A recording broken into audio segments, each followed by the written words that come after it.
Hello and welcome again to Starmain wants to talk about D&D stuff for no reason other than he likes it. And just have something to do because I'm just trying to keep up with everything that has released before the Artificer book comes out in like 3 days, or becomes available in 3 days. I'm gonna do my best to have videos on that stuff as soon as possible. But yeah, other than the little Asterion Book of Hunters thing, there was this Lorwyn First Light little supplement that came out as well. I gotta be honest here. I have played Magic a good bit with some of my friends and whatnot, but I'm not inherently connected to any of Magic the Gathering's lore and whatnot, not especially anyway. So a lot of this is gonna kind of go over my head, and to be honest, this is gonna be kind of a quicker video than all of. I mean, so far, pretty much all of my videos have been kind of an hour long form or an hour long. I don't think this one will take too long, because there's only really 4 character options, and that's what I'm covering, by the way, as you probably know from the description and the title of the video and all that jazz. I'm just gonna go over all the character options here in the Lorwyn First Light book. There's 2 subspecies and 2 origin feats to take, and yeah. I think I have watched a video on these before, so not my initial first reaction, but my first time looking at it myself, because I honestly didn't even know this thing came out until a few days ago, whenever some one of the D&D YouTubers that I watch made something on it. So yeah, I won't talk for too much longer before getting into things, but I will have Ori episodes edited at some point. The next Ori episode edited at some point. As I said last time, I am trying to maybe put a little more effort into them, just making fun of myself with my death counter and whatnot. So it's taken me a smidge, because I'm still learning how to video edit and stuff like that. So yeah, in any case, let us get on to the first of the 2 species here, called the Lorwyn Changeling. This freaking goober thing. I don't have a special connection to Magic the Gathering's lore of any way, so I don't know much about this stuff, but we like changelings. Oh yeah, what the fuck? I guess, to be fair, I did wake up not too long ago. I just got up and was like, I'm gonna go make a video.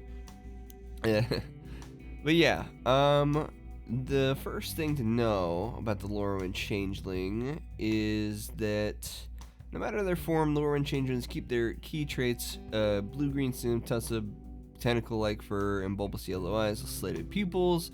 True identity of a bug-eyed tree, teal elk, or a furry boulder is always easy to spot.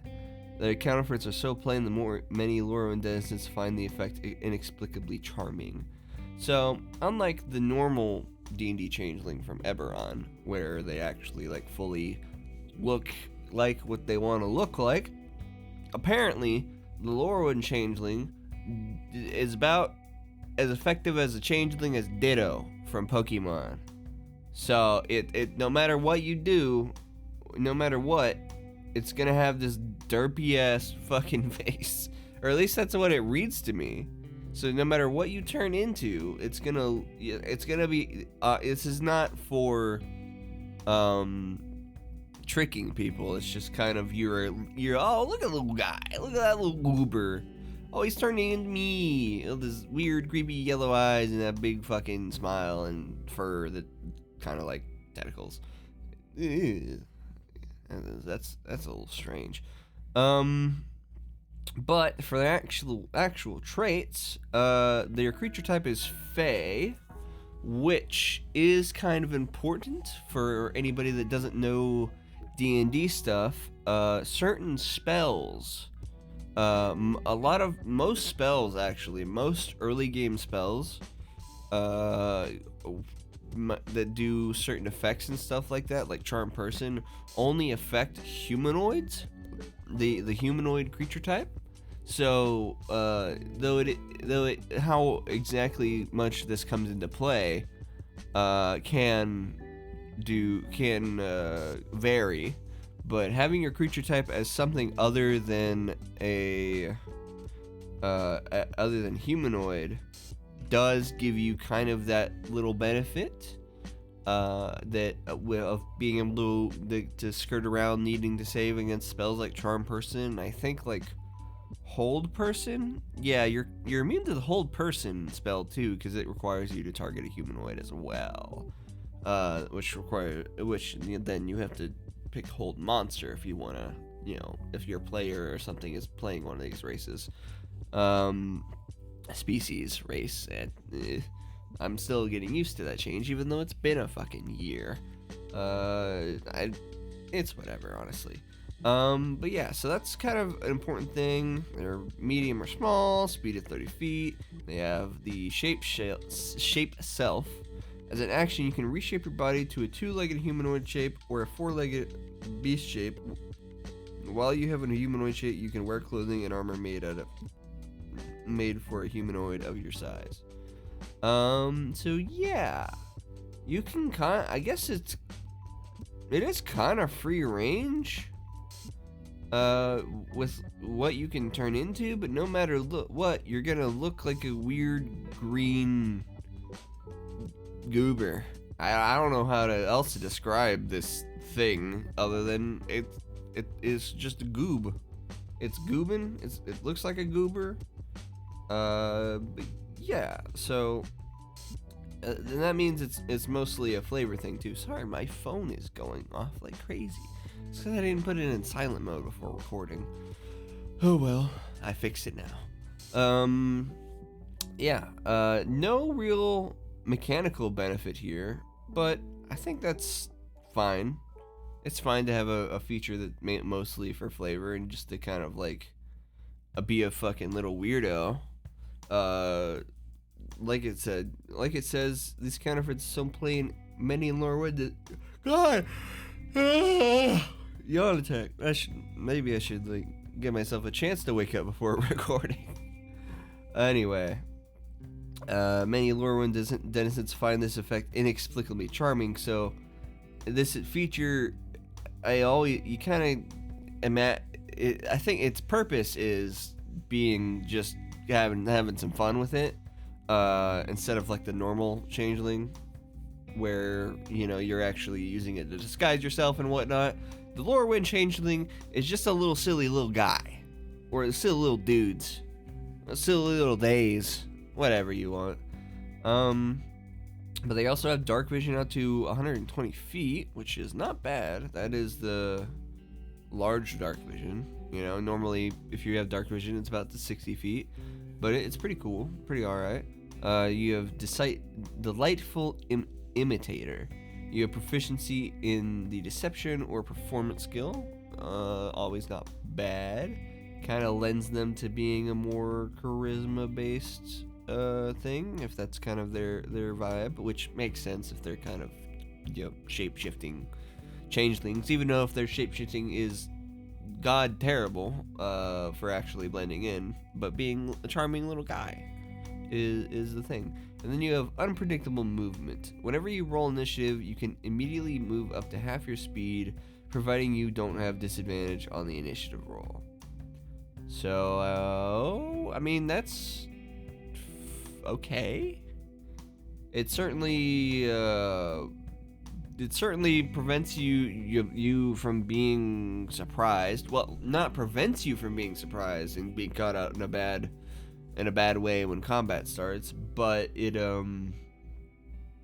a unique thing for a species trait to have. I don't know. I don't know what to think about it, honestly. It does seem like I don't think I'm particularly interested in playing a Lorwyn Changeling, on top of it being like, setting based. So the Lorwyn book is Lorwyn little setting thingy that we have here is meant for if you're playing in the setting of Lorwyn. So I don't think I'm particularly interested in the Lorwyn Changeling. Unpredictable movement seems okay. It can prevent you from getting caught in a bad position when combat starts, I suppose. Or you could take advantage of it and get a little head start on getting over to the enemy. I guess, depending on what kind of character you're playing. But yeah, I think that's all I've got to say about the Lorwyn Changeling. So that moves us on to the Rimekin. They hail from the first Rimekin arose from the flank during their Phyrexian invasion. Phyrexian? Yeah, Magic the Gathering stuff. I vaguely know about Phyrexians because I had the one big Phyrexian. I don't know. I had the one big Phyrexian lady used against me in Magic one time while I was playing Commander, and I'm not a fan of the Phyrexians. Okay, there's only a few things are worse than them, and those few things are Eldrazi and more Eldrazi. Yeah, fuck Eldrazi, and fuck you in particular for using Eldrazi. If you watch this video, certain friend of mine that you will know who you are. Everybody else, also fuck you for using Eldrazi. Respectfully, of course. Have your fun, but Eldrazi are fucking nuisances. I don't care if they're. I don't think anybody even cares if they're like super strong or anything, but they're annoying as all fuck with their freaking indestructible and making me sacrifice half my goddamn board every time you attack.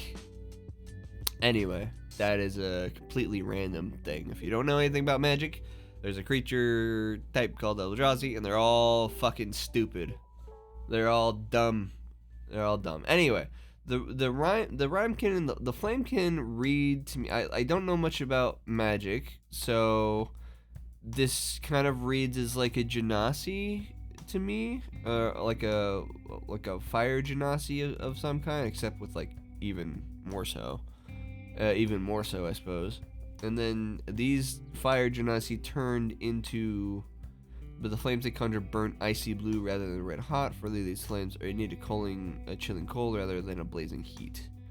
This effect extends superficially to the items where I can touch. Any armor or weapons wielded by Rimekin coated in layers of spiky, harmless hoarfrost.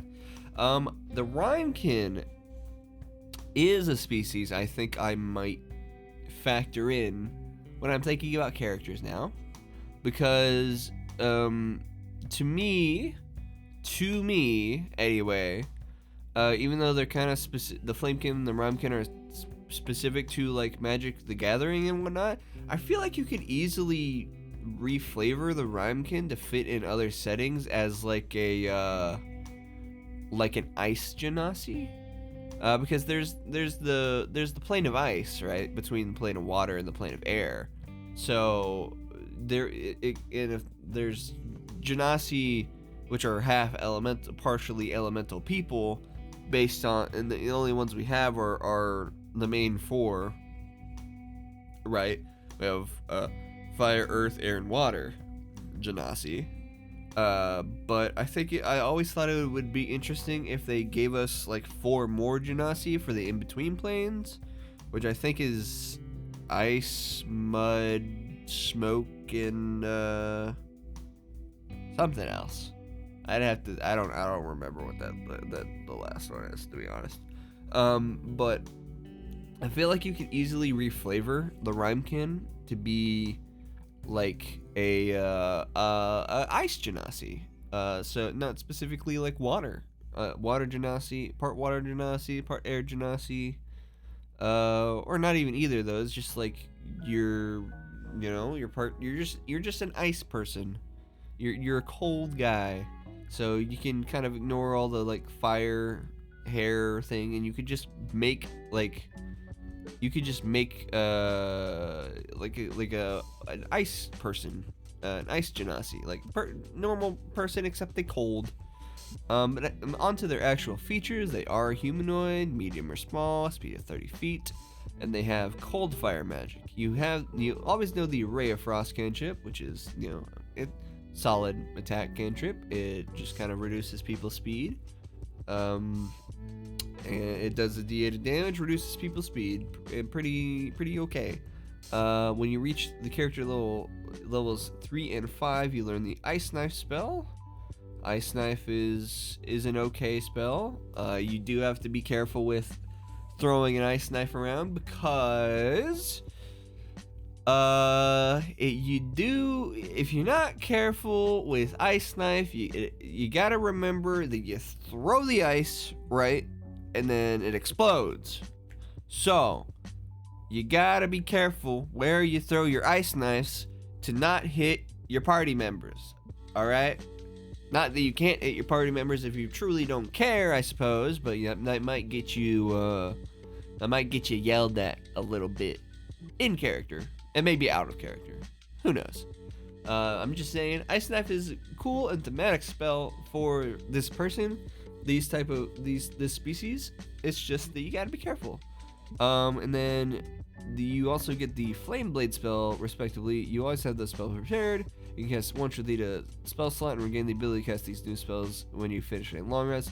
You can also cast the spells using any of the appropriate level. When you cast Flame Blade using this trait, the spell does cold damage instead of fire damage. Flame Blade's a cool spell.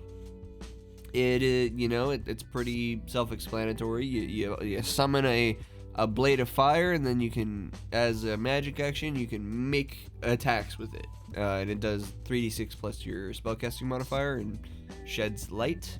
So the Rimekin, or the Ice Genasi, that you can reflavor it as, is going to be able to make a cool ice sword innately, which is pretty neat. Pretty neat. I think that's pretty neat. Even if not necessarily the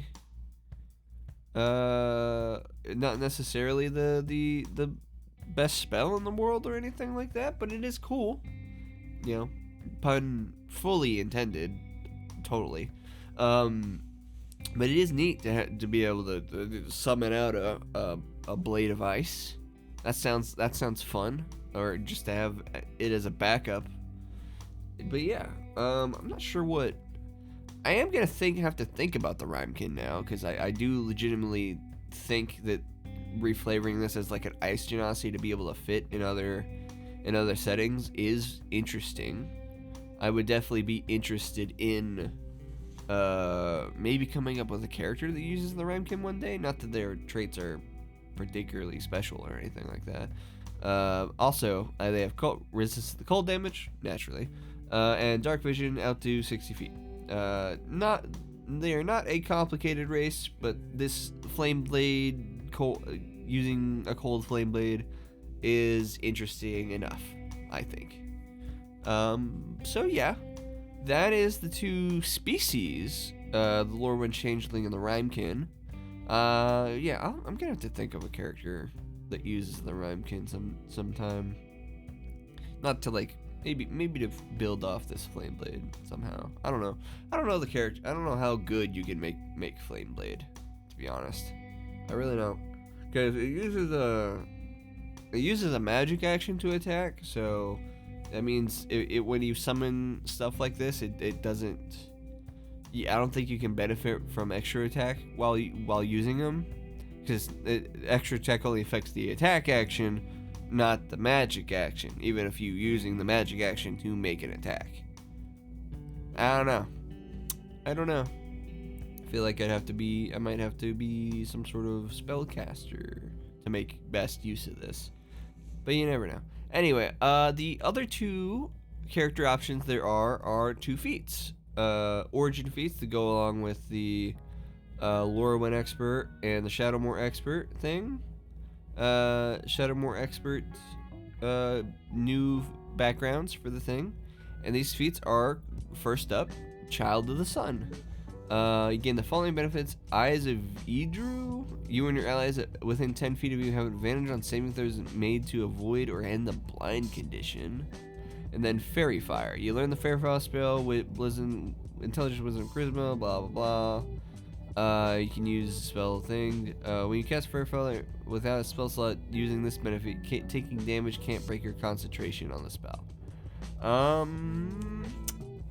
mean, getting advantage on saving throws to avoid or end a blinded condition is very niche. Because I don't know too many things that are blinding you in the game, but I guess it'll be there whenever you're there. And then you get free Fairy Fire, which Fairy Fire is not a bad spell. It just gives you throw it on people and you give it everybody attacking them advantage if they fail their saving throw, because they get lit up like a Christmas tree, and they can't obscure their movements, or they're easy to pin down and spot. So they're definitely better origin feats, like Tough or Alert is fucking great. But yeah, there's definitely better feats here. Than Child of the Sun. I wonder if y'all can hear that, because somebody decided to just start their fucking laundry while I was recording. Not that I can be mad at them for it. It's not their fault. My room that I do all my recordings and VA stuff in is literally right next to the apartment's laundry room. So I always have to pick my things. I guess I'll see in the recording if it things. Hopefully, my mic is a condenser microphone, so hopefully it's not really picking up that noise too much. But I will find out. But the next origin feat is the Shadowmoor Hexer. You always have the Hexer spell prepared, same as this one. You just get the hex spell. Cast it with spell slots, blah blah blah. Choose which ability modifier it's based on. Then you get Curse Magic. When a creature you've cursed with Hex hits you with an attack roll, that creature takes psychic damage equal to your proficiency bonus, and it can only take this damage once per turn. This could be interesting for a warlock, I suppose, if you're really going in on the Hex stuff. But I mean, it's okay. And I think it's certainly better. I think this is more interesting than the Child of the Sun, because it actually gives you. Not being able to break your concentration on Fairy Fire is whatever, honestly. But having then people take a little bit of damage anytime they hit you is not, as long as you're concentrating on Hex, is it is only proficiency bonus, so it's not a lot of damage, and it only happens once per turn. So it's definitely not a lot of damage. Most certainly not. But, it's something. Yeah, I think that's kind of all I've got to think about it, honestly. I feel like this could have just been anytime they hit you, because it's just proficiency bonus. So at the start, it's only gonna be like +2 or 2 damage, and then it'll just scale to 3 damage, and then eventually up to 6 at some point in your thing. But I don't know if you're gonna be still using Hex by the time it gets to 6. But I feel like it's not that strong. It didn't really need to be once per turn. So like if creature hit you more than once, they would take more damage. I don't know. That's my thoughts on it. Both of these origin feats aren't particularly strong or anything like that. It's just they're there. They're kind of really niche.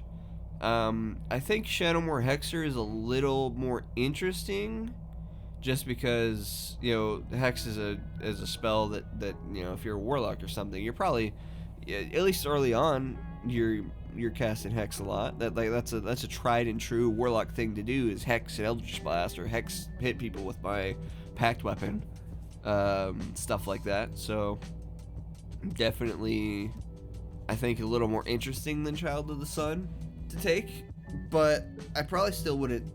There's probably definitely better feats to take. But those are kind of my thoughts, I suppose. Not too complicated. In any way. But yeah, I definitely, my favorite thing in here is the Rimekin. I feel like I would definitely have an excuse to use them at some point, to make like a character that's an Ice Genasi. To make best use of my Cold Flame Blade, I feel like I might be a spellcaster of some sort. Maybe. Could figure that out. I don't know. I'm sure I'll think of something at some point. But in any case, that is all for that. Thank you for watching the quick video. If you'd like, I appreciate any people interacting with me. So if you wanna hang around and think you wanna be more involved, I always have my Discord server linked in the description below. You're welcome to join. And if you want to support me monetarily anyway, then I've got my Ko-Fi. I'm not that far off from being Twitch affiliate. So if you want to throw me a follow to help me out, I'd much appreciate it. But you do what you do. I will see everybody next time. I'm not sure if next time will be the Artificer stuff. I feel like I've got like 3 days. Surely I will edit the Ori footage and have that episode out before the Artificer stuff comes out. So maybe next time will be the me doing the second episode of Ori.